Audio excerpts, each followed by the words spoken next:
எல்லாம் வல்ல அந்த இறைவன் அந்த திருக்குரான்ல எங்கேயாவது ஒரு இன்னசென்ட்டை கொல்ல சொல்லி ஒரு வசனத்தை காட்ட சொல்லுங்க. அவங்களுக்கு வந்து அக்ரெசிவ் இன்ஃபீரியாரிட்டி காம்ப்ளெக்ஸ்ன்ற ஒரு பெரிய சிண்ட்ரோம்ல பாகிஸ்தான் சஃபர் ஆகிட்டு இருக்கு. இந்தியா கூட கம்பேர் பண்ணி எப்பயுமே வந்து அவங்க இந்தியா கூட கம்பேரிசன்லயே அவங்க வாழ்ந்துட்டு இருந்திருக்காங்க. தூர்தர்ஷன் தானே அப்படின்னு புறக்கணிச்சிட்டு போக முடியாது. ஆனால் அதான் ஆத்தென்டிக் அஃபிஷியல், அவன் தான் அத்தன்டிக். ஸோ அதை பாருங்க. ஸோ அதுலேருந்து வர இன்ஃபர்மேஷனை பேஸ் பண்ணி சென்சேஷனலிசம் தயவுசெய்து அவாய்ட் பண்ணுங்க.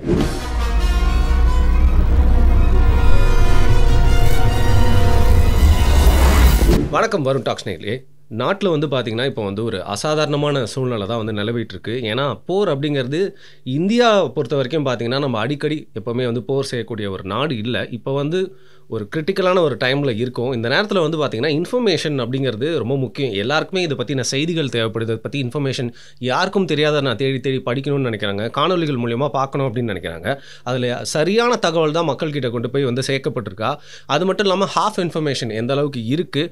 குறிப்பாக வந்து பார்த்திங்கன்னா இப்போ இந்தியா நடத்திட்டு இருக்கிறது ஒரு போரா இல்லை சர்ஜிக்கல் ஸ்ட்ரைக்கான இன்னும் நிறைய பேருக்கு தெரியல. ஆப்ரேஷன் சிந்தூர் மட்டும் இல்லாமல் பல்காம் அட்டாக் அதற்கு பின்னணியில் இருந்தவங்க இப்போ இந்தியா அப்படி ரிட்டாலியேட் பண்ணியிருக்கு. பாகிஸ்தான் என்ன பண்ணுவாங்க, இதன் மூலியமாக நம்மளுக்கு என்ன ப்ளஸ் அண்ட் மைனஸஸ்லாம் இருக்குது, ஃபியூச்சர் நியர் ஃபியூச்சர் எப்படி இருக்க போகுது அப்படிங்கிற மாதிரி நிறைய விஷயங்கள் நம்மகிட்ட பேசுறதுக்காக வந்திருக்கிறது டாக்டர் நிரஞ்சன். வணக்கம் சார், வெல்கம். ஜெயின் சார், வணக்கம். அட்வான்ஸ் பர்த்டே விஷஸ் நான் சொல்லி ஆகணும். ஏன்னா நான் உங்களை வந்து சார் நாளைக்கு மீட் பண்ணலாமா அப்படின்னு நான் கேட்டேன். சாரி சார், எனக்கு நாளைக்கு பர்த்டே, அன்ஃபார்ச்சுனேட்லி நான் பிறந்துட்டேன் அப்படின்னு நீங்கள் சொன்னீங்க. இந்த நேரத்தில் வந்து சார் இன்றைக்கே வந்து நீங்கள் வந்து பேசணும். ஏன்னா நிறைய செய்திகள் இப்போ வந்து செய்திகள் பரபரப்பாக போயிட்டுருக்கு, 360 டிகிரிஸ். அந்த வகையில் வந்து பார்த்திங்கன்னா உங்ககிட்ட இருந்து நிறைய விஷயங்கள் தெரிஞ்சுக்கணும்னு ஆசைப்பட்டேன். ஷார்ட் நோட்டீஸில் வந்ததுக்கு வந்து thank you so much again. So இப்போ நம்ம பேசிகிட்டு இருக்கும்போது கூட வந்து பார்த்திங்கன்னா வந்து நான் உங்ககிட்ட ஒரு நியூஸ் காமிச்சேன் சார்.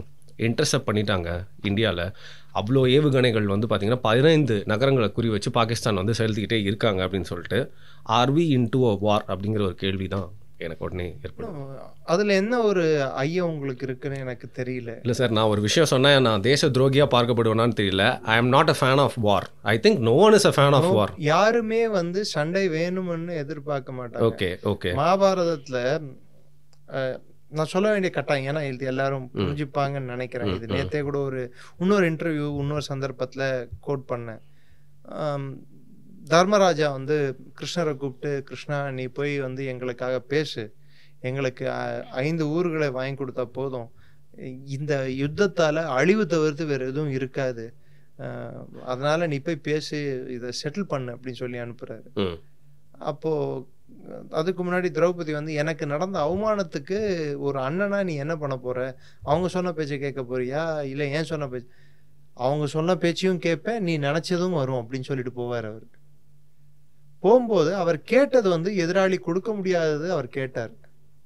அப்போ துரியோதனன் வந்து கொஞ்சம் யோசிச்சிருந்தா அதுக்கு பதிலாக வேற ஏதாவது கொடுக்கறதுக்கு அவன் துணிஞ்சு சில விஷயங்கள் பண்ணியிருந்தான்னா ஈஸியாக முடிஞ்சிருக்கும். ஆனால் தப்பு பண்ணுறவனுக்கும் வக்ர புத்தி உள்ளவனும் எப்பயுமே தப்பு தானே பண்ணிட்டு இருப்பாங்க. உங்கள் மூளையிலேயே வந்து தப்பு, அதாவது இன்னொருத்தருக்கு வந்து நான் வந்து விட்டு கொடுக்க வேண்டியதோ இல்லை வாழவை என்ற அந்த பிரின்சிபல் இல்லாத ஒரு நபர்கிட்ட நம்ம அதை எக்ஸ்பெக்ட் பண்ணுறது கஷ்டம் இல்லையா? அப்போ கிருஷ்ணர் என்ன பண்ணுவார், தி நீடில் ஆஃப் சஸ்பிஷன் அந்த needle of blame falls on you. இந்த போருக்கான தேவை, இந்த போர் நடக்க போறதே, இந்த போரின் குற்றவாளியே நீதான் சொல்லிட்டு துரியோதன் மேல தூக்கி பழிய போடுவார். அப்படி நம்ம எடுத்துக்கிட்டோம்னா இந்த சண்டைக்கான கரு என்ன? கரு வந்து 26 பேர் அங்க 26 பேர் இல்லை 500க்கும் மேற்பட்டோர் அங்க சுத்திட்டு இருக்கும் போது அது பிளான் பி அட்டாக் தான், பிளான் ஏ அட்டாக் இல்லை. What do you mean by plan B attack? Pahalgam அட்டாக்ல அது பிளான் பி தான். அது பிளான் ஏ. இப்போ பிளான் ஏ வந்து அவங்களது வந்து அதை அவங்கள பிணை கைதிகளை பிடிக்கிறதுக்கு ஒரு பிளான் இருந்திருக்கு. இல்லைன்னா அவங்க வந்து அவங்க கேமராஸ் வந்து பாடி கேம்ஸோடு வந்திருந்தாங்க. ஸோ அவங்கள பிணை கைதிகளாக பிடிச்சு அவங்கள, ஏன்னா ஒரு பக்கம் ரிசர்வ் ஃபாரஸ்ட் பெரிய ஃபாரஸ்ட் இருக்குது, அது மெடோஸு, நேரோ சேனலில் தான் உள்ளே என்டர் ஆக முடியும். அவங்களோட ஓவர் கிரவுண்ட் ஒர்க்கர்ஸ் ஃபுல்லாக அவங்கள சப்போர்ட் பண்ணுற மாதிரி இருக்குது. அந்த இடத்துல ஒரு சுச்சுவேஷன் இருந்திருக்கு. ஸோ செக்யூரிட்டி ஃபோர்ஸஸ் அந்த இடத்துல அவைலபிள் இல்லை. ஸோ எல்லாரையும் வந்து ஒரு இடத்துல அவங்க ஒரு வட்டத்துக்குள்ளே இல்லை ஒரு க்ளோஸ்ட் என்விரான்மெண்ட்டுக்குள்ளே அவங்க அடைச்சி வச்சுட்டாங்கன்னா, இல்லை அவங்கள உட்கார வச்சுட்டாங்கன்னா, கார்டன் ஆஃப் பண்ணி, அதாவது ஒரு வளையத்துக்குள்ளே அவங்கள ஈஸியாக அவங்க வந்து பிணை கைதிகளை வச்சு நெகோஷியேட் பண்ணியிருக்கலாம். ஆனால் அவங்க எதிர்பாராதது மக்கள் சதறி இருந்தாங்க. அவ்வளோ பெரிய இடத்துல எல்லாரையும் உடனே வந்து கட்டுப்படுத்த முடியல. ரெண்டாவது, அந்த குதிரை சவாரி ஒரு பர்டிகுலர் ஒரு நபர் ஷான்னு சொல்லிட்டு அவர் ஷியா முஸ்லீம். அந்த ஷியா முஸ்லீம் ஆனவர் வந்து இவங்க ஏதோ பண்ண போறாங்கன்னு தெரிஞ்சு அவங்க கிட்ட அந்த வெப்பனை பார்த்துட்டு பிடுங்க பார்க்கும்போது ஃபயரிங் ஸ்டார்ட் ஆயிருக்கு. ஃபயரிங் ஸ்டார்ட் ஆனோடனே மக்கள் ஆட்டோமேட்டிக்காக வெவ்வேறு திசைகளில் ஓட ஆரம்பிச்சிருக்காங்க. இவங்க ரேண்டம் ஃபயர் வந்து ஸ்டார்ட் ஆன உடனே ஃபர்ஸ்ட் ரேண்டம் ஃபயராக தான் அது ஸ்டார்ட் ஆகிருக்கு. அதுக்கப்புறம் மக்கள் வந்து யார் ஒரு இடத்துல குழுவாக இருக்காங்களோ அவங்கள திரட்டி அதில் முஸ்லீம்களால் இந்துக்கள் யாருன்னு சொல்லிட்டு ஐடென்டிஃபை பண்ணி செக்ரிகேட் பண்ணி சுட்டிருக்காங்க. சரி, இது வந்து உண்மை. ஸோ அவங்க வந்து கேட்டிருக்காங்க நீ முஸ்லீமா இல்லை ஹிந்துவான்னு சொல்லி கேட்டிருக்காங்க. அஃப்கோர்ஸ் நீங்கள் பாடிஸோட ஃபோட்டோஸே வந்து accept with their inner garment, அதாவது அவங்க உள்ளாடை தவிர்த்து வேறு எதுவும் இல்லாத பிணங்கள் நம்ம கண்கூடா வந்து ஃபோட்டோஸ் பார்த்தோமே. அவர்கள் குடும்பத்தினர் குறிப்பிட்டு சொல்லணும்னா அந்தரங்கம் புனிதமானது. அவங்க மனைவியர் மாத்திரமே சில விஷயங்கள் தெரிந்திருக்கும் விஷயங்களை அவர்கள் முன்னாலேயே மற்றொருவன் வந்து அவர்கள் அந்த இதை காட்ட சொன்னால், அந்த ஆணுறுப்பை காட்ட சொன்னால் அது எவ்வளோ இழிவான செயல், ஒரு தரக்குறைவான செயல். ஸோ நீங்கள் சொல்கிறது பார்த்தா பிளானே படி அவங்க வந்து எல்லாரையுமே வந்து பிணைய கைதிகளாக பிடிக்கணும்னு பார்த்தாங்க. அதுலேயும் ஆனால் முஸ்லீம் இந்துன்னு செக்ரிகேட் பண்ணியிருப்பாங்கன்னு நினைக்கிறீங்களா நீங்கள்? டெஃபினட்டாக பண்ணியிருப்பாங்க. முஸ்லீமாக இருந்தால் விட்டுருப்பாங்க. ஏன்னா சேட்டர், அந்த ரேடியோ சேட்டரில் தெரிய வந்தது லெட்ஸ் கோ டு பிளான் பின்னு தான் அவங்க சொல்லியிருக்காங்க. ஏன்னா ரெஸ்பான்ஸ் வந்து சப்போஸ் ஹெலிகாப்டர்லேருந்து ரெஸ்பான்ஸ் வந்து இவங்களை ஸ்னைப் எடுத்திருந்தாங்கன்னா இவங்களால் ஒன்றும் பண்ணியிருக்க முடியாது. There was a possibility of அது மாதிரி எடுத்தாங்கன்னா ஸ்னைப் பண்ணக்கூடிய சான்சஸ் உண்டு.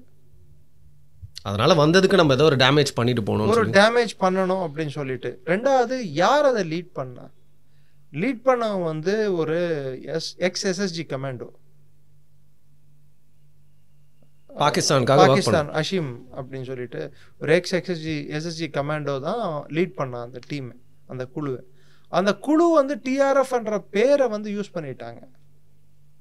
அது டிஆர்எஃப் என்பது வந்து ஒரு என்ன சொல்றது, ஒரு புனை பேர். இப்போ நம்ம நிறைய பேர் கதை எழுத்தாளர்கள் வந்து ஒரிஜினல் பேர் ஒன்னா இருக்கும், அவங்க எழுதுறதுக்கு எத்தனையோ பேர் இருப்பாங்க. அது மாதிரி லஷ்கரே தொய்பா என்ற அந்த மத சாயம் இல்லாம இது வந்து ஒரு மண் சார்ந்த போராட்டம், இது எங்கள் கலாச்சாரம் சார்ந்த போராட்டம்னு ஒரு வடிவத்தை கொடுக்கறதுக்காக ஏற்படுத்தப்பட்ட அமைப்பு இந்த டிஆர்எஃப் ரெசிஸ்டன்ஸ் ஃபோர்ஸை தவிர்த்து இது லஷ்கரே தொய்பாவோட இன்னொரு பிம்பம் தான், இன்னொரு டைமென்ஷன். ஆமாம், இன்னொரு டைமென்ஷன். நீங்கள் டைமென்ஷன் தமிழில் சொல்கிறீங்க, இன்னும் சொல்ல போனால் ஒரு நாணயத்தின் இன்னொரு பக்கம். அப்படிதான் நம்ம அதை எடுத்துக்கணுமே தவிர்த்து அது டிஆர்எஃப். சரி, டிஆர்எஃப்ல வந்தவங்க யார்? அவங்க லஷ்கரே தொய்பா ஆட்கள் இல்லையா? அப்ப லஷ்கரே தொய்பா அதுக்கு ஏன் பொறுப்பேற்றது? சரி, இது பாகிஸ்தான் அப்படிங்கிற ஒரு நாட்டுக்கும் அரசாங்கத்துக்கும் எப்படி தொடர்பு படுத்தப்படுது? இப்போ வந்து இந்த காஷ்மீரிஸ் அவங்களுக்காக போராடுறவங்க, காஷ்மீருக்காக போராடுறவங்கன்னு எவ்வளோ குழுக்கள் இருக்க தானே செய்கிறாங்க. இது பாகிஸ்தான்ற ஒரு நாட்டுக்கு பொறுப்பேற்க வேண்டிய நிலைமை எப்படி போகுது? ஒன்று அடிப்படையாக சொல்லிக்க விரும்புகிறேன். லஷ்கரே தொய்பான்ற அமைப்பும் பாகிஸ்தானில் இயங்கக்கூடிய மற்ற அமைப்புகளுக்கும் அடிப்படை வித்தியாசம் ஒன்றே ஒன்றுதான்.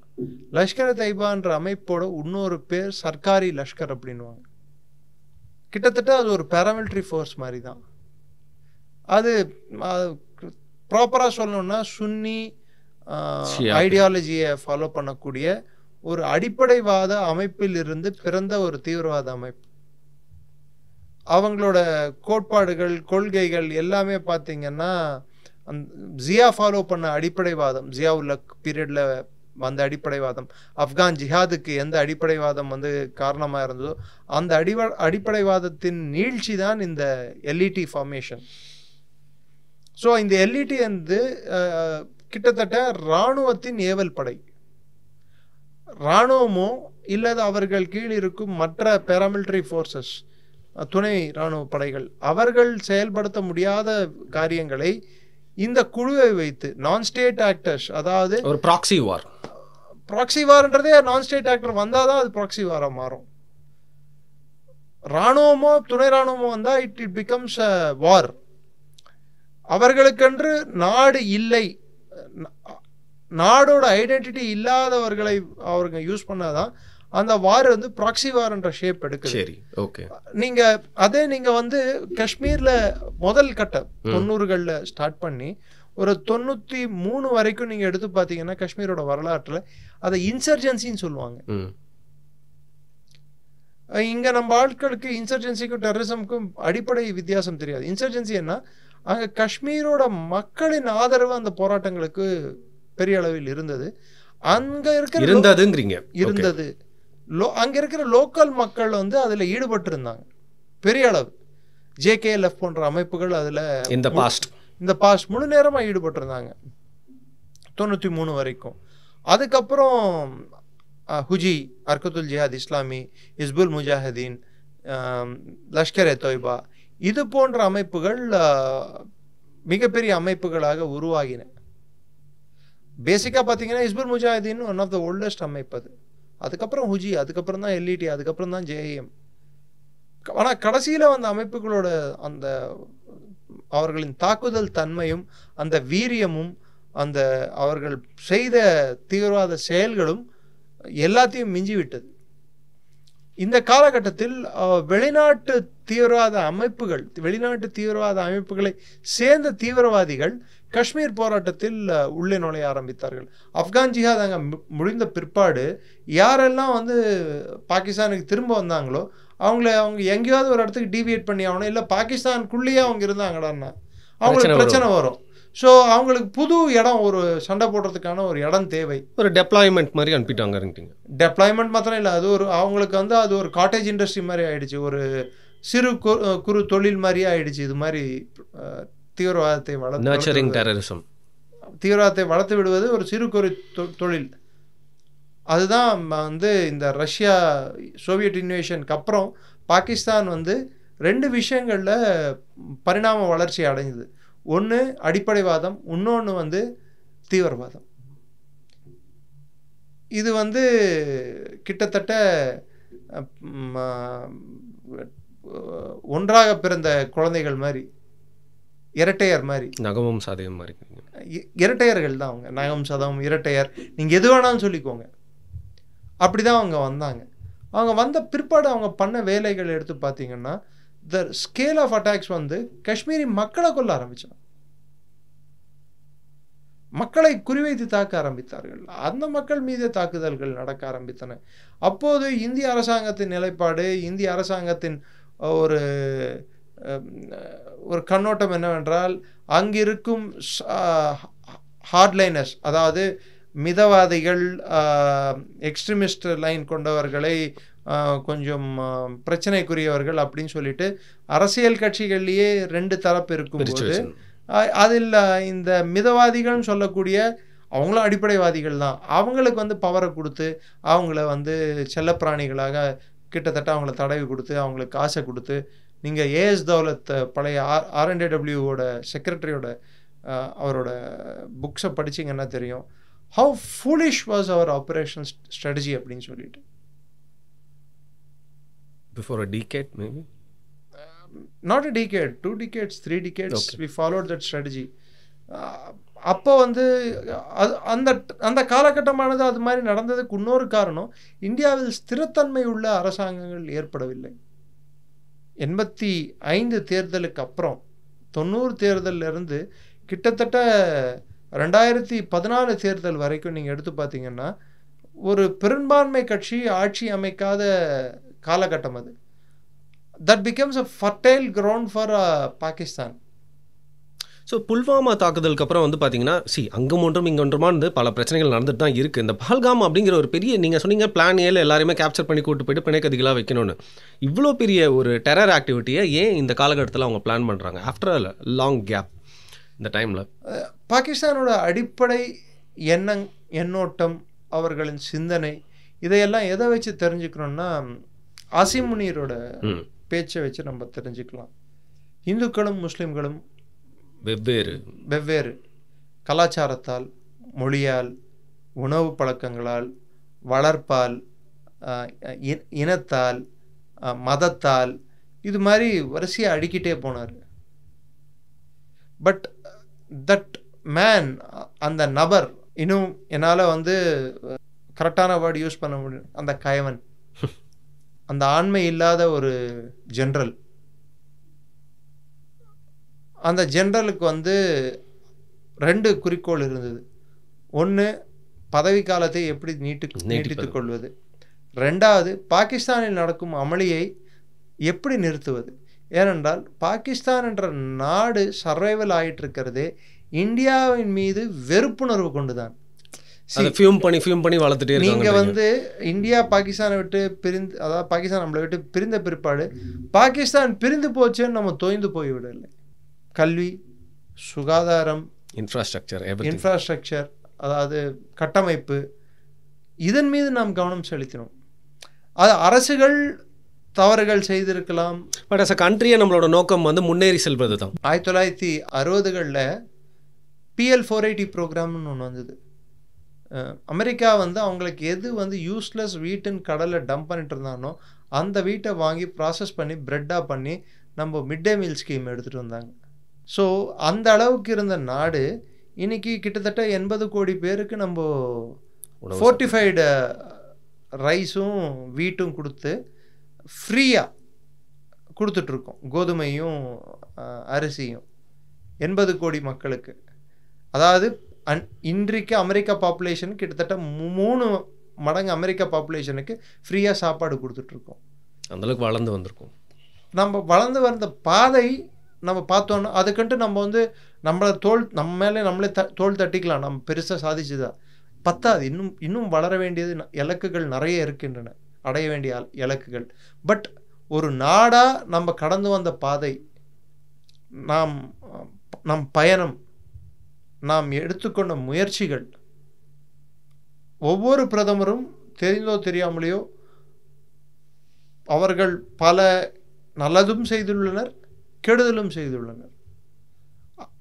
அவங்கள ஆப்ஜெக்டிவாக நம்ம பார்க்க ஆரம்பித்தோம்னா அரசியல் வேறுபாடு தள்ளி வச்சு அந்த நம்ம கண்ணோட்டத்தை வந்து பக்கத்தில் வச்சு ஆப்ஜெக்டிவாக அவங்கள அசஸ் பண்ண ஆரம்பித்தோன்னா அவங்க காலகட்டத்தில் என்ன நல்லது நடந்திருக்கு, என்ன கரெக்டான சில திட்டங்கள் எப்படி வகுக்கப்பட்டுள்ளன அப்படின்னு நம்மளுக்கு புரிய வரும். நான் அதிகமாக கிரிட்டிசைஸ் பண்ணக்கூடிய மன்மோகன் காலகட்டம் உட்பட நான் சொல்கிறது, வளர்ச்சியை நோக்கி நிறைய விஷயங்கள் பண்ணியிருக்கோம்.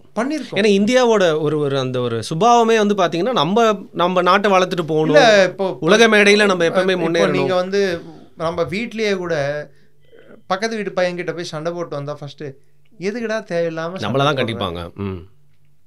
படிக்கிறியா, உனக்கு பிடிக்கலையா, அவனை பிடிக்கலையா, அவங்ககிட்ட போகாத, அவங்க கூட விளையாடாத, டிவி பாரு, எதா படி, இருக்கிறது ஒழுங்காக எதாவது வேலை பண்ணு, இப்படி சொல்லுவோமே தவிர்த்து அவன் மூக்கு உடைச்சிரு, அவன் சில்லு உடைச்சிட்டு அவன் மூக்குலேருந்து எனக்கு ரத்தம் விழுவுறதை என் கண்ணால் பார்க்கணும். இது பாகிஸ்தானோட மனநிலைன்னு நீங்கள். ஆமாம். ஸோ நான் என்ன கேட்குறேன், இந்த நேரத்தில் நீங்கள் இதை பற்றி பேசுகிறதுனால இந்த whole mass mentality of Pakistani citizens and பீப்புளே இப்படி தான் இருக்குமா? அவங்களுக்கு வந்து அக்ரெசிவ் இன்ஃபீரியாரிட்டி காம்ப்ளெக்ஸ்ன்ற ஒரு பெரிய சிண்ட்ரோமில் பாகிஸ்தான் சஃபர் ஆகிட்டு இருக்கு. இந்தியா கூட கம்பேர் பண்ணி எப்பயுமே வந்து அவங்க இந்தியா கூட கம்பேரிசன்லேயே அவங்க வாழ்ந்துட்டு இருந்திருக்காங்க. அது மாதிரி உலக அரசியலும் புவிசார் அரசியலும் அந்த பிராக்கெட்லேயே அவங்களையும் நம்மளையும் வச்சு பார்த்துட்டு இருந்தாங்க. ஒரு ஸ்போர்ட்ஸில் கூட இன்னைக்கு வரைக்கும் இந்தியா பாகிஸ்தான், பொருளாதாரம் இந்தியா பாகிஸ்தான், எத்தனை ஃபைட்டர் ஜெட் இருக்கு இந்தியாவுக்கு பாகிஸ்தான், எத்தனை நியூக்ளியர் வார் ஹெட்ஸ் இருக்கு, இப்படியே கம்பேர் பண்ணி பிராக்கெட் பண்ணி ஒரு காலகட்டத்தில் பாகிஸ்தானை மிஞ்சி நம்ம எங்கேயோ போயிட்டோம். இதை நீங்கள் கட்சி சார்பு இல்லாமல் எல்லாருமே ஏற்றுப்பாங்கன்னு நினைக்கிறேன். நம்ம எங்கேயோ போயிட்டு வந்தோம் அவங்களை கம்பேர் பண்ணும்போது பல விதங்களில் சொல்லுவோம். 2008 அவங்களுக்கும் நம்மளுக்கும் ஜிடிபியில் கிட்டத்தட்ட அவங்களோட வருமானம், ஒரு தனிநபரின் வருமானம் ஆண்டுக்கு நம்மளோட ஒரு தனிநபரின் வருமானம் ஒரு $30 தான் நம்ம அதிகம். அவங்களோட வித்தியாசம் ஒரு 17-18 ஆண்டுகளில் நம்ம 2 மடங்கு வளர்ந்துருக்கோம். 2014 நம்மளோட மொத்த ஜிடிபி $1.5 trillion, இன்னைக்கு $4 trillion, கிட்டத்தட்ட எங்கேயோ போயிட்டு டபுள் ஆகிட்டோம் நம்ம. ஸோ இந்த மாதிரி நேரத்தில் இந்த மாதிரி ஒரு அட்டாக்கை வந்து கீப் பண்ணுறாங்க. அதுக்கப்புறம் நம்ம ஆப்ரேஷன் சிந்தூர்னு ஒன்று பண்ணுறோம். அந்த சிந்தூர்ன்றதுக்கான பேர் காரணம் எல்லாமே இல்லை, இந்த அட்டாக் வந்து நம்ம கொஞ்சம் முன்ன போய் பாருங்க. ஸோ அவங்க என்ன நினைக்கிறாங்க, ஆசிம் முனீரை பொறுத்த வரைக்கும் அவர் வந்து பாகிஸ்தானுக்குள்ள ஸ்டெபிலிட்டி இல்லாமல் போயிட்டு இருக்கு, ஸ்திரத்தன்மை இல்லை. பொருளாதார ஸ்திரத்தன்மை இல்லை, அரசியல் ஸ்திரத்தன்மை இல்லை, மற்ற அங்கே இருக்கும் உற்பத்தியும் நிலையாக இல்லை. பாகிஸ்தான் கூட போட்டு சைனா கூட அக்ரிமெண்ட் போட்டு சைனாவால் வளர்ச்சி வரும்னு சொன்னால் அதுவும் வரல. அதே இந்தியா பார்த்திங்கன்னா வளர்ந்துட்டே போகுது. எப்பெல்லாம் பாகிஸ்தானுக்குள்ள உள்நாட்டு அமளி வருதோ, உள்நாட்டு பிரச்சனை வருதோ, அப்போ அவங்க எடுக்கக்கூடிய முக்கியமான ஒரு கருவி இந்தியாவுடன் சண்டையை மூட்டி விடுவது. இந்தியா கூட சண்டை அப்படின்னு சொல்லிட்டு இராணுவம் சொல்லிடுச்சுன்னா அப்போது அந்த உள்நாட்டில் வந்து மக்கள் ஒன்றாக பிணைந்து விடுவார்கள். வந்துடும். To achieve internal stability through external aggression. உள்நாட்டு நிம்மதியை வெளிநாட்டு போர் மூலம் தேடுவது பாகிஸ்தானின் ஒரு நடவடிக்கையாக, இயல்பான ஒரு நடவடிக்கையாக நாம் கருத வேண்டும். அண்ட் துரதிருஷ்டவசமாக வந்து டெமோக்ரஸியில் தேர்ந்தெடுக்கப்பட்ட யாருமே முழுசாக அவங்க டேர்மையும் முடிக்கல. பல பேர் கொலை செய்யப்பட்டிருக்காங்க, நாடு கடத்தப்பட்டிருக்காங்க. ஏன் ஒரு ராணுவ ஜெனரலே பின்னால வந்து பார்த்தீங்கன்னா பயந்து வெளில போய் இருக்க வேண்டிய. சரி, உங்களுக்கு ஒரு அடிப்படை கேள்வி கேட்குறேன். இந்தியாவுக்கு எத்தனை ராணுவ ஜெனரல்கள் இருந்திருக்காங்க உங்களுக்கு தெரிஞ்சு? தோராயமா ஒரு ஆட் நம்பர்ஸ் சொல்கிறீங்க? என்ன தோராயமா ஒரு ஆட் நம்பர்? ஒரு ஏதோ எந்த ஒரு 24, 25, 27, 28, 25+ அப்படின்னு வச்சுக்கோ. சரி, பாகிஸ்தானில் நான் சொல்லட்டுமா? ஃபஸ்ட்டு இருந்த பிரிட்டிஷ் ஜெனரல் போன பிற்பாடு அயூப் கானுக்கு அப்புறம், அதாவது நான் ஒரு பாகிஸ்தானி இதுலேருந்து நான் லிஸ்ட்லேருந்து எடுக்கிறேன், பிரிட்டிஷரை விட்டுருங்க. சரி, அதுக்கப்புறம் அயூப் கான், மூசா கானுக்கு அப்புறம் யாயா கானுக்கு அப்புறம் குல் ஹசனுக்கு அப்புறம் டிக்கா கானுக்கு அப்புறம் ஜெனரல் ஜியாக்கு அப்புறம் மிர்சா அஸ்லம் பேக் அப்புறம் ஆசிஃப் நவாஸ் ஜஞ்சுவாக்கு அப்புறம் ஜெனரல் வஹீத் கக்கருக்கு அப்புறம் ஜஹாங்கீர் கராமத்துக்கு அப்புறம் பர்வீஸ் முஷரஃப்க்கு அப்புறம் பர்வீஸ் அஷ்ரஃபா கியானிக்கு அப்புறம் ரஹீல் ஷரீஃப்க்கு அப்புறம் கொமர் பாஜ்வாக்கு அப்புறம் இப்போ இருக்கக்கூடிய ஆசிம் முனீர். எத்தனை பேர் வராங்க? அதே நீங்கள் பிரதமர்கள் இந்தியாவில் எத்தனை பிரதமர்கள் இருக்காங்கன்னு கேட்டிங்கன்னா என்ன சொல்லுவீங்க? லிஸ்ட் போட்டு டக்குன்னு சொல்லிடுவீங்க. நேரு, நந்தா, லால் பகதூர் சாஸ்திரி, குல்ஜாரிலால் நந்தா அவர்கள், லால் பகதூர் சாஸ்திரி அவர்கள், இந்திரா காந்தி அவர்கள், அதுக்கப்புறம் பார்த்தீங்கன்னா எல்லாருக்கும் தெரியும். குழந்தைய கேட்டால் கூட தெரியும். மொராஜி தேசாய், சௌத்ரி சரண் சிங், அதுக்கப்புறம் பார்த்தீங்கன்னா ராஜீவ் காந்திக்கு அடுத்தபடி பார்த்தீங்கன்னா விபி சிங், சந்திரசேகர், நரசிம்மராவ், வாஜ்பாய், தேவகவுடா, குஜரால், மன்மோகன் சிங், அதுக்கப்புறம் நரேந்திர மோடி. முடிஞ்சு போச்சு. எத்தனை ஜெனரலுக்கு எத்தனை பிரைம் மினிஸ்டர்ஸ் இருந்திருக்காங்க? அங்கே எத்தனை ஜெனரலுக்கு எத்தனை பிரைம் மினிஸ்டர் இருந்திருக்காங்க? கிட்டத்தட்ட 29 பிரைம் மினிஸ்டர் இருந்திருக்காங்க பாகிஸ்தானுக்கு. 20க்கும் மேற்பட்டோர். Interim prime ministers, full time prime ministers, இதில் ஷஃப்லான பிரைம் மினிஸ்டர்ஸ் எத்தனை பேர்? ஒரே டேர்ம்லேயே அவங்களுக்கு எலெக்ஷன் வரதுக்கு முன்னாடி 6 மாதம் 3 மாதம் ஒரு இன்ட்ரீம் பிரைம் மினிஸ்டர் அப்பாயின்ட் பண்ணுவாங்க. எப்பவுமே ஒரு நிலை இல்லாத ஒரு, அதனால தான் அந்த நாட்டோட வளர்ச்சியும் பாதிக்கப்பட்டிருக்கிறது நல்லா தெரியுது. இல்லை, ஒரு கொள்கை அவங்களுக்குன்ட்டு ஒரு கொள்கை இல்லைன்னா பார்த்தீங்கன்னா ஒரே உலகத்தில் இருக்கும் ஒரே நாடு 24வது முறை IMF முன்னாடி கையேந்தி போய் நிற்கும் ஒரே நாடு பாகிஸ்தான். அந்த நிலைமையில் இருக்குல்ல. இது நாளைக்கு 24வது வாட்டி போய் கையேந்த போகிறாங்க. சண்டேன்னு ஒன்று வந்தால் நாளைக்கு IMF லோன் கொடுக்காது.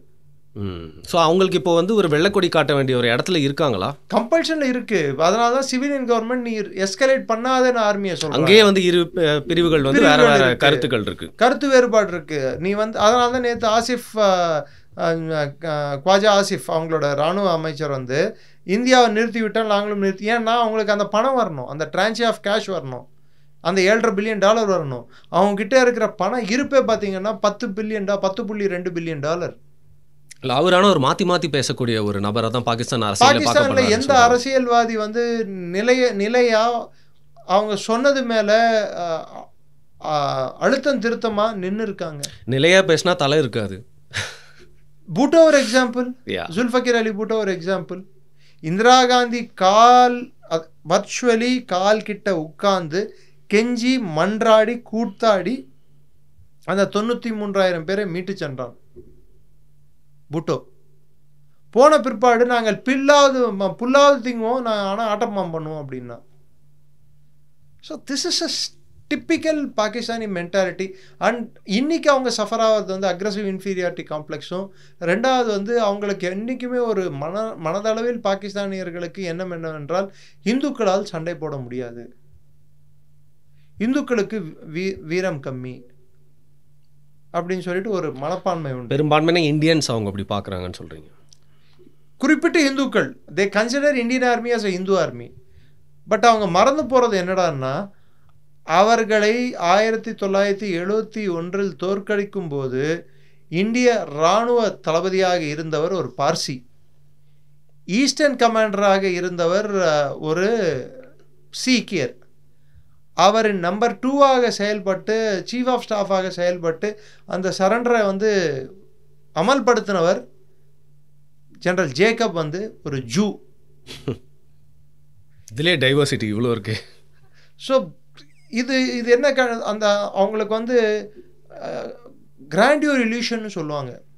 நாங்கள் வந்து எங்கள் மதம், எங்கள் கலாச்சாரம், எங்கள் வீரம், எங்கள் வீர வரலாறு வந்து ரொம்ப பெருசுன்னு ஒரு கண்ணோட்டம் பாகிஸ்தானியர்களுக்கு என்றும் உண்டு. அந்த ஒரு போலியான அந்த கண்ணோட்டத்தால் அவர்கள் வளர்ச்சியை மட்டுமல்ல, நாட்டின் வளர்ச்சியையும் வந்து அறவே அவர்கள் தவிர்த்து விட்டனர். இந்த காலகட்டத்தில், இந்த சூழ்நிலையில் பாகிஸ்தான் பல்வேறு காலகட்டங்களில் சண்டை போட்டு இந்தியாவிடம் தோற்றுள்ளது. தோற்ற பிற்பாடு அவர்கள் கண்டுபிடித்த ஒரு அணுகுமுறை, India to bleed India through 1000 cuts. அதற்கு தீவிரவாதம் ஒரு ஊன்றுகோலாக அவங்களுக்கு மாறியது. அதை அவர்கள் பயன்படுத்த தொடங்கினர்.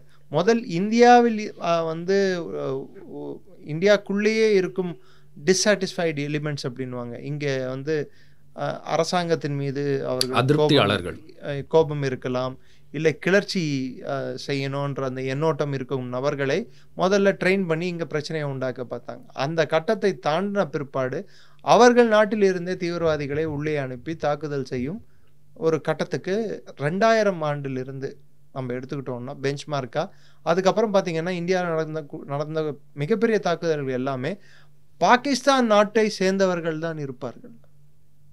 Mumbai attack, Kashmir parliament attack, நம்ம காஷ்மீர் அசம்பிளி அட்டாக், நம்ம பார்லிமெண்ட் அட்டாக், பரவலாக நீங்கள் எல்லா அட்டாக், இப்போ நடந்த பெஹல்காம் அட்டாக், கிட்டத்தட்ட எல்லா அட்டாக்லையுமே பாகிஸ்தானோட எப்படியோ ஒரு விதத்தில் பாகிஸ்தானோட இது வந்துடுது, ரோல் நம்மளுக்கு கண்ணு முன்னாடி வந்துடுது, ஐஎஸ்ஐயோட ரோல் வந்துடுது.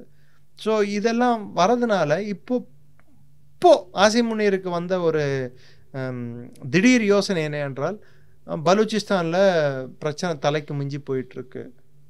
அங்கே பலூச் மக்கள் உன்னையே நாங்கள் வந்து ஏற்றுக்கல, சைனாக்காரனை எப்படி ஏற்றுப்போன்னு நினச்சேன் அப்படின்னு சொல்லிட்டு அங்கே கிளர்ச்சியில் ஈடுபட்டிருக்கார்கள். 1500 பலூச்சுகள் எங்களை என்ன செய்ய முடியும்னு சொல்லி சவுண்டு விட்டாங்க. அதுக்கு முன்னாடி ஒரு போலீஸ் ஸ்டேஷன் கட்டுப்படுத்த வேண்டிய பிரச்சனை தான் பலூச் பிரச்சனை அப்படின்னாங்க.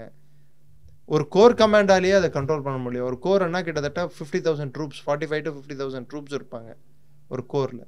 பாகிஸ்தான்ன்றது 10 கோர் கமாண்டுகள். ஸோ குவெட்டா பேஸ் கோர் கமாண்டாலேயே அவங்களால கண்ட்ரோல் பண்ண முடியல. அங்கே வந்து இனமும் கலாச்சாரம் சார்ந்த பிரச்சனை அங்கே வேற்றுமைகள் நிறையா இருக்கு, வெடித்துள்ளது. ரெண்டாவது பார்த்தீங்கன்னா அங்கே வந்து மெஹ்ரான் பலூச்சுன்னு சொல்லக்கூடிய ஒரு பெண்மணி, ஒரு டாக்டர் வந்து அவங்க அறவழி போராட்டத்தில் பீஸ்ஃபுல் ப்ரொட்டஸ்டில் ஈடுபட்டு இருக்காங்க. அவங்களுக்கு துப்பாக்கி ஏந்திய கிளர்ச்சியாளர்கள் ஓரணியாக திரண்டு பலூச் லிபரேஷன் ஆர்மி என்று ஒரு பிரச்சனை போயிட்டு இருக்கு. கண்டிப்பா அது ஒன்று வெடிச்சிருக்கு. இன்னொரு பக்கம் பார்த்தீங்கன்னா கைபர் பக்துன்வால எங்கள் கோட்பாடுப்படி புஷ்தூன்கள் அவர்களுக்கு லேண்ட் பவுண்டரி இல்லை. கைபர் பக்துன்வா என்ற ப்ராவின்ஸ் வந்து ஆப்கானோட டெரிட்டரி தான். அந்த நிலப்பரப்பானது ஆப்கானிஸ்தானை சேர்ந்தது தான். பஷ்தூன்களுக்கு வந்து எல்லைக்கோடு இல்லை, தற்காலிகமாக எல்லை தான், ஹைப்போதெட்டிக்கல் லைன் தான். துரந்த் லைன் அவங்க சொல்கிறது ஹைப்போதெட்டிக்கல் லைன் தான், இதை நாங்கள் ஏற்றுக்கொள்ள மாட்டோம்னு சொல்லிட்டு தேரிக்க தாலிபான் சொல்லுது, தாலிபானும் சொல்லுது. ஸோ அவங்க 2 பேரும் ஒன்று சேர்ந்துக்கிட்டு பெஷாவரில் இருக்கக்கூடிய கோர் கமாண்டை வந்து அடிச்சுட்டு உட்காந்துருக்காங்க. ஸோ அங்கே வந்து ரெண்டாவது அவங்க பேசுறது என்னன்னா, தாலிபான் வந்து தியோபந்தி இஸ்லாம் ஐடியாலஜியை ஃபாலோ பண்ண, அந்த ஐடியாலஜி தான் பாகிஸ்தான் முழுசும் ப்ராபகேட் பண்ணணும், அதை தான் எடுத்துக்கணும், அந்த ஷாரியா சட்டங்கள் எல்லா இடத்துலையும் அமல்படுத்தணும் அப்படின்ட்டு அவங்க கொடி பிடிச்சிட்டு உட்காந்துருக்காங்க. சிந்தில் பார்த்தீங்கன்னா இங்கே ஓடுற 3 நதிகள் வந்து ஒரு சின்ன ஓடையா மாதிரி சிந்துக்குள்ளே என்ட்ரு ஆகும்போது அங்கே தண்ணீர் பஞ்சம் தலைவிரித்து அடிக்கிறது. இப்போ இங்கேயே தண்ணி நின்றுடுச்சுன்னா அங்கே என்ன தண்ணி போகும்? நிலைமை மோசமாயிரும். ஸோ அங்கே இருக்கும் சிந்து மக்கள் வந்து அதிருப்தியில் கோவத்தில் இருக்காங்க, இது தேவையற்றதுன்னு சொல்லிட்டு. ரெண்டாவது வந்து அவங்க பஞ்சாபில் இருக்கக்கூடிய பாலைவன பகுதிகளை ஒரு டேம்ஸ், ஒரு தண்ணீர் தேக்கும் கெனால்கள், டேம்ங்க கட்டி அந்த பாலைவனத்தை சோலையாக மாற்றுவதற்கு, அதை வந்து ஒரு விளைநிலங்களாக மாற்றுவதற்கு முயற்சி எடுக்கிறார்கள். அப்படி அவங்க எடுக்கும் முயற்சியால் சிந்து வந்து வறண்டு போகும், ஆப்போசிட் ரியாக்ஷன் இருக்கும் கண்டிப்பா. ஸோ அவங்க வந்து கிளர்ச்சியில் ஈடுபடுறாங்க. இப்போ மொத்த பாகிஸ்தான் ஆர்மி என்பது பஞ்சாப் ஆர்மி தான், பாகிஸ்தான் ஸ்டேட் என்பது பஞ்சாபி ஸ்டேட் தான், பாகிஸ்தான் அரசு என்பது பஞ்சாபி அரசு தான். ஸோ இன்னைக்கு பார்த்தீங்கன்னா பலூச் மக்களுக்கும் காமன் எதிரி அங்கே இருக்கக்கூடிய வெஸ்ட் பஞ்சாப் மாகாணமும் அங்கே இருக்கும் ஆட்சியாளர்களும் இராணுவ தளபதிகள். அந்த 10 கோர் கமாண்டர் எடுத்துக்கிட்டு அவங்களும் எல்லாம் பஞ்சாபிங்க, இங்க இருந்தா வந்திருக்காங்க, எல்லாம் பஞ்சாபிகள், இன்க்ளூடிங் ஆர்மி சீஃப் வந்து பஞ்சாபி. ஸோ அந்த அதிருப்தி வளர்ந்துருக்கு. எனக்கே பார்ஷியலாக அவங்களுக்கு தான் பவர் வந்து இருந்திருக்கு, எல்லாமே அவங்ககிட்ட கான்சன்ட்ரேட் ஆனால். அப்போ பவர்னா யாருக்கு? இப்போ உதாரணத்துக்கு இந்தியாவே எடுத்துக்கோங்க, பிரதமர் Gujarati, home minister Gujarati, defence minister உத்தரப்பிரதேஷ்காரர், அதே எக்ஸ்டர்னல் அஃபேர்ஸ் மினிஸ்டர் ஒத்துக்கொண்டாலும் ஒத்துக்கொள்ளாவிட்டாலும் அவர் ஒரு தமிழர். யார் ஒத்துக்கலாம்னு சொல்றீங்க? இல்ல இங்க சில பேர் வந்து இல்ல அவர் ஒத்துக்கிறாரா? அவர் ஒத்துக்கிறாரு, ஓகே ஃபைன் விடுங்க. அவர் அவங்க அப்பா வந்து சுப்பிரமணியம் அப்படின்றத யாரும் மறுக்க போவதில்லை. அவர் கே சுப்பிரமணியமோட பையன்றதை நீங்களும் நானும் மறக்க முடியாது. இல்லை அவர் பெருமையாக தன்னை ஒரு தமிழராக நினைக்கிறாருன்னா சந்தோஷம் தான், இதில் என்ன இருக்குது? மற்ற அதுக்குள்ளே ஏன் டிபேட்டில் போகிறோம் நம்ம? அதே நீங்கள் நிதியமைச்சர் எடுத்துக்கிட்டிங்கன்னா அவங்க நிர்மலா சீதாராமன் தமிழ் பெண்மணின்னு சொல்லிட்டு நீங்கள் மறுக்க முடியுமா? இங்கே இருக்கிறவங்க பேசினா கூட அட்லீஸ்ட் ஜெய்சங்கர் அவர்களாவது தமிழ் என்னைக்காவது ஒரு நாள் பேசி நம்ம பார்க்கணும்னு சொல்லி எதிர்பார்க்கலாம். ஆனால் இவங்க வரும்போதெல்லாம் தமிழ் பேசுகிறாங்க, யாரும் கேள்வி எதிரில் இருக்கிறவங்க கேள்வி கேட்கறதுக்கு அஞ்சுறான். இங்கே அரசியலே எடுத்து பாருங்க, ரெப்ரசன்டேஷன் இருக்குது, ஓரளவுக்கு ப்ரொபோர்ஷனேட் ரெப்ரசன்டேஷன் இருக்குது எல்லா மாநிலங்களில் இருந்தும். இத்தனைக்கும் ஒரு எம்பி இல்லாத மாநிலத்தில் கூட அவங்க 2 மினிஸ்டர் வந்து தமிழ் பேசும். அதுவும் CCS cabinet committee on security அஃபேர்ஸ்லேயே முக்கியமான அமைச்சர்கள் 2 தமிழர்கள். ஸோ ஒரு அதிருப்தி அப்படிங்கிறது வந்து இங்கே சின்ன சின்ன சச்சரவுகள் இருந்தாலும் வந்து பாகிஸ்தானோட பஞ்சாப்ல இருக்கிற மாதிரி இல்லைங்கிறீங்க. இங்கே 80 எம்பிங்க வந்து யூபிலேருந்து வராங்கன்ட்டு மொத்தத்தையும் யூபிக்கும் கொடுத்துடல, இல்லை அங்கே 24 எம்எல்ஏ வந்து குஜராத்லேருந்து வந்திருக்காங்கன்ட்டு மொத்தத்தையும் தூக்கி குஜராத்துக்கும். Point is the power distribution is equitable power டிஸ்ட்ரிபியூஷன்ன்றது ஒன்று இருக்குது. பாராளுமன்றத்துக்குன்ட்டு ஒரு அமைப்பு இருக்குது. அதே மாதிரி நீங்கள் இன்னொன்று பார்த்தீங்கன்னா அங்கே அரசியல் கட்சிகள் யார் ஆட்சிக்கு வர வேண்டும் வரக்கூடாது என்பதை நீங்கள் வந்து மேனிப்புலேட் பண்ண முடியாது, நான் மேனிப்புலேட் பண்ண முடியாது. இங்கே மேனிப்புலேட் பண்ணலாம், நம்ம ஒரு ஓட்டு மூலம் மேனிப்புலேட் தான் பண்ண முடியும். அதான் பவர், அதுதான் நம்மளுக்கு இருக்கிற பவர். நம்ம இங்கே இந்தியாவில் என்ன சொல்லுவோம், அதிகபட்சம் கோவம் வந்தால் ஓட்டு கேட்க வருவேல்ல, இதுதானே நம்ம சொல்கிறது. அங்கே தான் நம்மளோட பவர். அதே பாகிஸ்தானில் என்ன சொல்லுவாங்க, என்னதான் கடைசியில் ஜெனரல் உன தூக்கி உள்ளே வைப்பான் பார் அப்படின்வாங்க. ஸோ அவங்க மக்களுக்கும் தெரியும் இவன் ரியல் லீடர் இல்லை, இவன் ஒரு டம்மி பீஸு, இஸ் ஜஸ்ட் முன்னாடி வச்சிருக்க மேன்குவின் மாதிரி, ஒரு கடையில் துணி போட்டு நிற்க வச்சிருக்க மேன்குவின் மாதிரி ஒரு மேன்குவின் தான், இவன் ஒரிஜினல் இல்லை. ஆட்சிக்கு பின்னாடி பிஹைண்ட் த கர்டன் ஆட்சியை நடத்துபவர்கள் காக்கு யூனிஃபார்ம் போட்டுக்கொண்டு ராவல்பிண்டியில் உட்கார்ந்து இருக்கும் அந்த ஜெனரல்கள் தான் என்று எல்லாருக்கும் தெரியும். அந்த ஜெனரல்கள் என்றெல்லாம் ஒன்று பாகிஸ்தான் 2 டைப் ஆஃப் ஆட்சி தான். ஒன்று ஹைப்ரிட் ஆட்சி, பேருக்கு இராணுவ ஒரு எலெக்ஷன் நடத்தி ஒரு பிரதமர் பதவியேற்க விட்டு இவங்க பின்னாடி இருந்து ஆட்சி நடத்துவாங்க. இல்லை அந்த பிரதமரையே தூக்கி அடிச்சுட்டு இவங்க ஆட்சிக்கு வந்துடுறது. இந்த 2 ஆட்சி தான் அங்கே நடக்கும். ஸோ இந்த சூழ்நிலையில் பாகிஸ்தான் இன்னைக்கு அவங்க இருக்கும்போது அந்த ஆசிம் முனீருக்கு அவர் மனதுக்குள் இருக்கும் அச்சமும் இராணுவத்தின் மீது மக்களிடையே உள்ள கோபம், இம்ரான்கானை கைது செய்து கிட்டத்தட்ட 2 ஆண்டுகள் நெருங்க போகிறது. இம்ரான்கானுக்கு இராணுவத்தில் மிகப்பெரிய ஆதரவு இருக்கு. He's been liked by a lot of people. அதுவும் second rank officers, colonels, majors, அந்த ஆஃபீஸர் கேடரில் has a big liking. So அந்த அதிருப்தி ஆசிம் முனீர் மீது இருக்கிறது. ஸோ இந்த அதிருப்தி ப்ளஸ் பலூச் பிரச்சனை, சிந்து பிரச்சனை, கைபர் பக்துன்வா பிரச்சனை, இந்த பிரச்சனை எல்லாத்தையும் அட் ஒன் ஷாட் எப்படி நான் ஒயிட் வாஷ் பண்ணுறதுக்காக எப்படி நான் முடிக்கிறது? இந்தியா எனக்கு ஈஸியாக கிடைக்கிற ஒரே ஆப்ஷன் இந்தியா கூட ஒரு சண்டையை உருவாக்குறது. அதுக்கு உருவாக்கப்பட்டது தான் இந்த சண்டை. ஆனால் Asim Munir has bitten more than what he can chew, what he can swallow. வாயில் திணித்து கொண்டார். எவ்வளோ கிடைக்குமோ எடுத்து வாயில் திணிச்சிக்கலாம். நம்ம ஸ்வீட் நல்லா இருக்கே எடுத்து ஒரு 10 குலோப்ஜாம் எடுத்து வாயில் திணிச்சிக்கிட்டா முழுங்க முடியணும் அல்ல. அதுவும் இந்தியாவோட ரெஸ்பான்ஸ் இந்த ஸ்கேலில் இருக்கும்னு ஆசிம் முனீர் கால்குலேட் பண்ணல. அதுதான் பாகிஸ்தானி ஜெனரல்களை குறிப்பாக எல்லாரும் சொல்வது டாக்டிக்கலி பிரில்லியன்ட், ஸ்ட்ராட்டஜிக்கலி ஃபூலிஷ்னு சொல்கிறதுக்கு காரணம் அதுதான். It's true. அவர்கள் அந்த நாளைக்காகத்தான் வாழ்வார்கள், அந்த நாளுக்காகத்தான் யோசிப்பார்கள். அடுத்த நாள் பிரச்சனை என்னவென்று அவர்கள் யோசிக்கவே மாட்டாங்க. ஸோ அதாவது for every action there is equal and cause and cost effect அப்படின்னுவோம். இதை நீ செய்தால் இது விளைவு, செயின் ரியாக்ஷன் என்னன்னு யோசிக்க மாட்டாங்க. அதை அந்த அளவுக்கு அவங்க கால்குலேட் பண்ணியிருந்தாங்கடான்னா இந்த பேல்காம் அட்டாக் நடந்திருக்காது. பேல்காம் அட்டாக் நடந்த பிற்பாடு பிரதமரின் ஸ்டேட்மெண்ட்லேயே நம்மளுக்கு அழுத்தம் திருத்தமாக சில விஷயங்கள் தெரிந்தது. உதாரணத்துக்கு தண்ணீரும் ரத்தமும் ஒன்றாக ஓட முடியாது. 2வது, இலக்கு பெரிது, காலம் கம்மி, நமக்கு இருக்கும் காலம் கம்மி. ஸோ இந்த முந்தானேத்து இந்த ட்ரில் நடக்கும்போது அன்னைக்கு அவர் ஒரு ஸ்டேட்மெண்ட் கொடுத்தாரு, இந்த இரவானது எனக்கு நீண்ட இரவாக இருக்க போகிறது அப்படின்னு சொன்னார். நம்ம தான் புரிஞ்சிக்கல. அடுத்த நாள் அட்டாக் நடக்க போகுது, நடுராத்திரிலேயே நடக்க போகுதுன்னு சொல்லிட்டு நம்ம என்ன நினச்சோம், ஓகே அவர் லேட்டாக படுப்பார் போல இருக்குன்னு நினச்சோம். அவர் சொல்லாமல் அறிகுறியை கொடுத்துட்டாரு. கிரிப்டிக்காக தான் இருக்கும் மெசேஜஸ். ஒரு லைனு ஒரு வேர்டு 2 வேர்டில் தான் அவர் சொல்ல வேண்டிய மெசேஜ் இருக்கும். ஆனால் அதில் ஆழமான மெசேஜாக இருக்கும். So he has given lot of inferences. Pakistan புரிந்து கொள்ளவில்லை. புரிந்து கொள்ளாததின் விளைவு பாலாகோட்டில் நாம் சர்ஜிக்கல் அதாவது உரியில் செய்த போது நமது இராணுவத்தை உள்ளே அனுப்பினோம். அது ஒரு ஸ்டெப். நெக்ஸ்ட் ஸ்டெப் விமானத்தை உள்ளே அனுப்பினோம். இப்போ 3வது ஸ்டெப், நம்ம விமானத்தை அவர்கள் வான்வெளிக்குள்ளே கூட அனுப்பவில்லை, ஆனால் தாக்க வேண்டிய இலக்குகள் எல்லாத்தையும் தாக்கி இருக்கிறோம். அவங்க பாலாகோட்டில் அடித்தப்போ என்ன சொன்னாங்க, 2 பறவை தான் செத்து போச்சு, கபூத்தர் பறவைகள் 2 இறந்து போனேன், அது தவிர்த்து வேறு எதுவும் பண்ணல இவங்க அப்படின்னாங்க.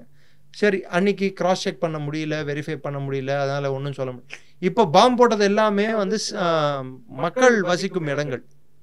அதெல்லாம் கரெக்டாக அதை படம் பார்த்து கதை சொல்கன்னு சொல்லிட்டு ஒரு 2 lady officers, colonel Qureshi, wing commander Singh, அவங்க 2 பேரும் வியோமி சிங்கும் ஷஃபிக் குரேஷியும் அவங்க 2 பேரும் ப்ரெசன்டேஷன் கொடுத்தாங்க. அது பாகிஸ்தானுக்கு கொடுத்த இன்னொரு பதிலடி.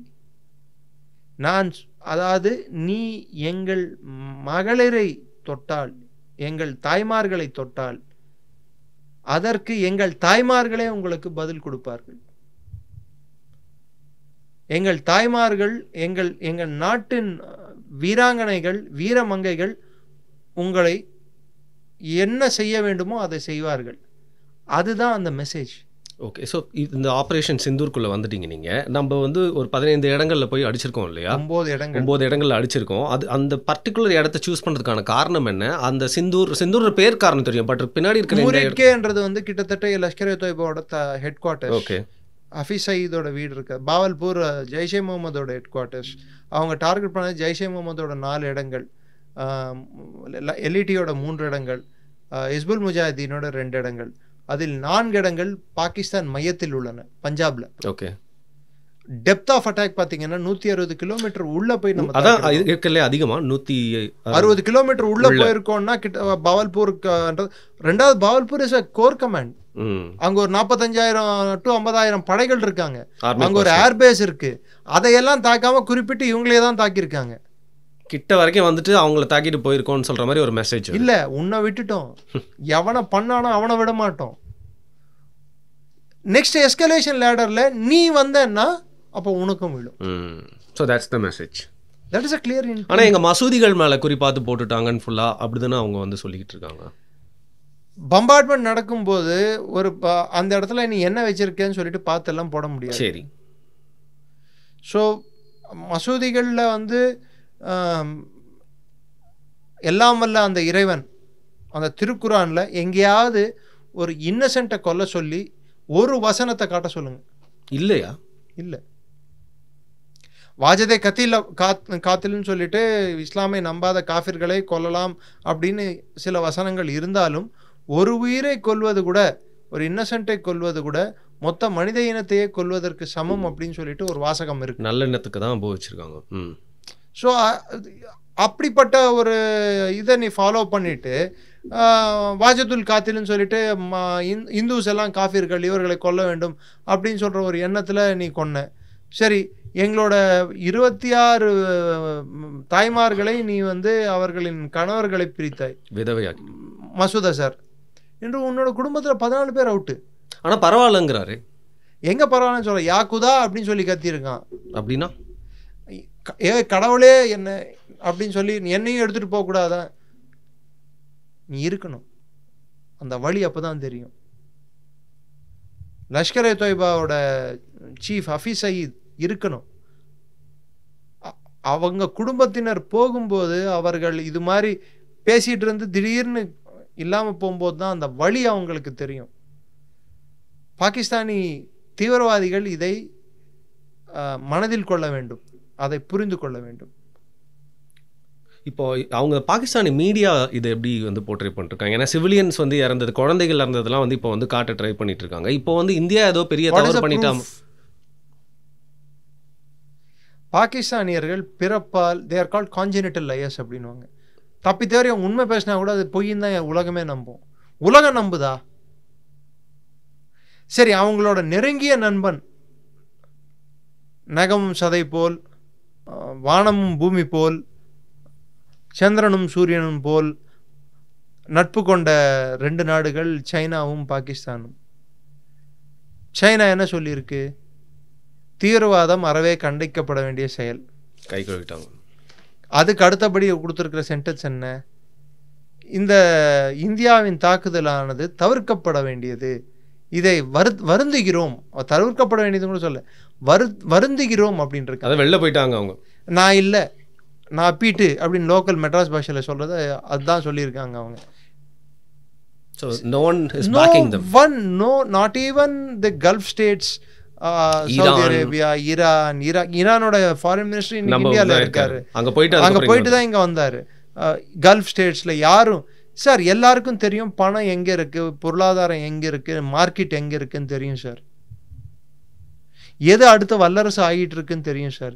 இன்னைக்கு உலகத்தில் எது பண்ணாலும் வாங்கக்கூடிய சக்தி இருக்கிற நாடு எது, பர்ச்சேசிங் பவர் பேரிட்டியில் எந்த நாடுன்னு சொல்லிட்டு குழந்தைய கேட்டால் கூட சொல்லுங்க சார். பெரிய சந்தை தான் நம்ம. ஸோ யார் சந்தையோ அவன் நிர்ணயிக்கிறது தான் சார் இன்னைக்கு அரசியலை. பண்ணுறவன் இல்லை, பண்ணுறவன் நீ என்ன வேணாலும் பண்ணலாம், வாங்குறதுக்கு நான் ரெடியாக இருக்கணும் இல்லை. இல்லை, ஆனால் ஒரு விஷயம் என்ன தோணுதுன்னா, நிறைய பேர் இங்கே கூட கருத்துக்கள் வந்து பதிவிச்சுட்டு இருக்காங்க. இப்போ ஒரு 130க்கும் மேற்பட்ட ஒரு நியூக்ளியர் வார்ஹெட் வச்சுருக்கவங்க, ஒரு ஸ்திரமற்ற ஒரு நாடு, நம்மளே அதான் பேசிகிட்டு இருக்கோம். அவங்கக்கிட்ட வந்து நியூக்ளியர் தாக்குதல் நடத்தக்கூடிய நிறைய விஷயங்கள் இருக்குது. ஸோ ஒரு ஸ்திரத்தன்மையற்ற நாட்டுக்கிட்ட அது இருக்குன்னா அதை நம்ம வேறு மாதிரி எப்படி வந்து இப்படி ஒரு ஸ்ட்ரைக் பட்டன் பண்ணிட முடியுமா? லைக் அவங்க எப்படி யோசிப்பாங்கன்னு தெரியாது இல்லையா? நீங்க கேட்குற கேள்வியில வந்து சில முரண்கள். சரி, ஓகே, இல்லை please correct me if I'm wrong. நான் என்ன ஸ்திரத்தன்மை இல்லாத நாடு, அவங்க திருப்பி தாக்குதல் பண்ணிடுவாங்க, நம்ம மேல பண்ணக்கூடும் நீங்க சொல்ற. பொறுப்பற்ற ஒரு குழந்தைகிட்ட துப்பாக்கி இருக்க மாதிரி தானே அது. பட் அவங்க பண்ணாங்கன்னா அதோட அழிவு என்ன, அந்த விளிம்பு நிலை என்ன, அந்த கட்டத்தை அவர்கள் தாண்டினால் அவர்களுக்கு என்ன நேரும் என்பது அவர்கள் நல்லா புரிந்து கொள்வார்கள். தன்னோட சொந்த நாட்டு மக்களை பத்தி யோசிக்கிற மாதிரி தெரியுதா அவங்கள? ஆர்மி வந்து அவங்க அதை பத்தி அவங்க யோசிக்கல, அதனால தான் கேட்குறேன். மக்களை பத்தி யோசிக்க மாட்டாங்க, அவங்களோட வாழ்க்கையை பத்தி நல்லாவே ஆர்மிக்காரங்க யோசிப்பாங்க. பாகிஸ்தான் இராணுவம் மட்டுமல்ல, நாடு மட்டுமல்ல, எதுவும் இல்லாமல் போய்விடும். ஒரு செடி கூட இருக்காது பாகிஸ்தானில் இந்தியா செகண்ட் ஸ்ட்ரைக் பண்ணிச்சுன்னா. They no they can't take it to nuclear. அது அவர்களுக்கு நல்லா தெரியும். ஆனால் அவங்க வந்து இப்போ வந்து அவங்க இந்த இந்த எதை தின்னா பித்தம் தெளியும்னு சொல்லிட்டு எல்லா இடத்தையும் அட்டாக் பண்ண பார்ப்பாங்க. இல்லை நாங்களும் பதில் தாக்குதல் பண்ணிட்டோம்னு சொல்லி ஏதோ ஒன்று நிரூபிக்கிறதுக்கான முயற்சிகளை ஸ்பீக்கிங் ஒரு 15 ஸ்டேட்ஸ்ல வந்து அவங்க வந்து ஏவுகணைகள் விட்டுருக்காங்க. ஓகே, அதை இன்டர்செப்ட் பண்ணிட்டோம், எல்லாத்தையும் இன்டர்செப்ட் பண்ணிட்டோம். குறிப்பிட்டு இந்து சீக்கிய மதத்தை சேர்ந்த வழிபாட்டு ஸ்தலங்களை டார்கெட் பண்ணக்கூடும் அவர்கள். அதை நம்மளுக்கு வலிமை உள்ளது தயாரிப்பதற்கு. இன்டர்செப்ட் பண்ணுறதுக்கு நம்மக்கிட்ட S-400 மிசைல் டிஃபென்ஸ் சிஸ்டம் இருக்குது. அதை தவிர்த்து பிரத்யும்னா, அஸ்வின் அப்படின்னு சொல்லிட்டு இண்டிஜினியஸாக இந்தியாவிலேயே மேனுஃபேக்சர் பண்ண சிஸ்டம்ஸ் அவங்களும் தான் வச்சுருக்காங்க. அவங்க HQ-9 சைனா அதை வச்சுருக்காங்க. 25 நிமிஷத்தில் 24 போய் அடிச்சது. அது என்ன பண்ணிட்டு இருந்தது? தூங்கிட்டு இருந்ததா? இல்லை ஆப்ரேட் பண்ணிட்டவன் தூங்கிட்டானா? இல்லை அது மறந்து போச்சா? சைனா பீஸுக்கு என்ன கேரண்டி வாரண்டி? கடையில் போய் கொடுத்தா சார் இது சைனா பொருள் அப்படின்வான். சொல்லுவானா இல்லையா? ஃப்ளிப்கார்ட்லேயே சைனா பொருள் போட்டால் எவனும் வாங்கறதில்லை இப்போல்லாம். தெரிஞ்சிட்டே கேட்குறீங்க சார்? இல்லை சார், மக்களுக்கு தெரியாதுல்ல, அதனால் மக்களுக்கும் தெரியும் சார். அவ்வளோ விழிப்புணர்வு இல்லாத இந்திய மக்கள் யாரும் இல்லை. இந்திய மக்கள் பெரும்பாலுமானோர் தேசியவாதிகள் தான். பெரும்பாலும் என்ன 99% தேசியவாதிகள் தான்.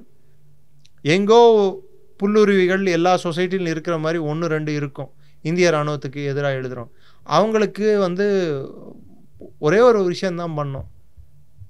தேசிய பாதுகாப்பு சட்டத்தில் தூக்கி உள்ளே வச்சாங்கடான்னா நாடு உருப்பட்டுரும். சரி, இதை பற்றி நான் எனக்கு ஒரு கொஸ்டின் இருக்குது, அதை கடைசியாக கேட்குறேன். பட் அதுக்கு முன்னாடி எனக்கு சொல்லுங்கள், aftermath of these incidents எப்படி இருக்க போது, நியர் ஃபியூச்சர் நம்மளுக்கு இதனால் எஃபெக்ட்ஸ் என்னெல்லாம் இருக்க போது, என்ன தான் நம்ம ஒரு அப்பர் ஹேண்டில் இருந்தால் கூட ஒரு போர் அப்படின்னு வரும்போது நம்ம நாட்டிலையும் வந்து இல்லை ஒரு மாக் ட்ரில் நடத்துகிறப்போ இயல்பு வாழ்க்கை வந்து பாதிக்கப்படுது. இந்த மாதிரி விஷயங்கள்லாம் இருக்குல்ல. ஸோ இன்னும் கொஞ்சம் வரக்கூடிய வந்து வாரங்கள் மாதங்கள் என்னெல்லாம் நம்ம சந்திக்க போகிறோம்னு சொல்லுங்கள். Let us wait sir. Escalation லேடரில் நம்ம செகண்ட் லேடரில் இருக்கோம். சரி, ஓகே. நீங்கள் கேட்குறது வந்து அல்டிமேட் இதை ஸ்டேஜுக்கு போயிட்டீங்க. இப்போ செகண்ட் லேடரில் இருக்கும். பாகிஸ்தான் அவன் பதில் தாக்குதல் பண்ணுறதுக்கு என்னென்ன வழிமுறைகள் இருக்கோ அதை தேடிட்டு இருக்கான். அவன் நினச்சது நடக்குமா என்பதே ஒரு பெரிய கேள்வி இல்லையா? So let us wait and watch. சரி, ஓகே. நீங்களும் இங்கே தான் இருக்க போகிறீங்க, திருப்பி நம்ம கூட சந்திக்கலாம். We can have one more meeting next week. We can assess what is the situation. Okay, fine, கண்டிப்பாக பண்ணலாம். பட் கடைசியாக எனக்கு இது மட்டும் சொல்லுங்கள், யூடியூப் அப்படிங்கிற மீடியமில் இருக்கிறதுனால எனக்கு மட்டும் இல்லாமல் என்னை சார்ந்த மற்ற யூடியூப் இன்ஃப்ளூயன்சஸாக இருக்கட்டும், கண்டென்ட் கிரியேட்டர்ஸாக இருக்கட்டும், எல்லாருமே ரெஸ்பான்சிபிளாக தான் போடணும்னு நினைக்கிறாங்க. அதில் 1-2 பேர் வந்து பார்த்திங்கன்னா வந்து ஏதாவது ஒன்று இதை பற்றி போட்டணுன்றதுனால சில விஷயங்கள் தவறாக வந்து போட்டு வந்து மாட்டிக்கிறாங்க. ஸோ இந்த நேரத்தில் என்னெல்லாம் வந்து ரெஸ்பான்சிபிளாக வந்து கண்டென்ட் கிரியேட்டர்ஸ் வந்து செயல்படணும்னு நீங்கள் நினைக்கிறீங்க?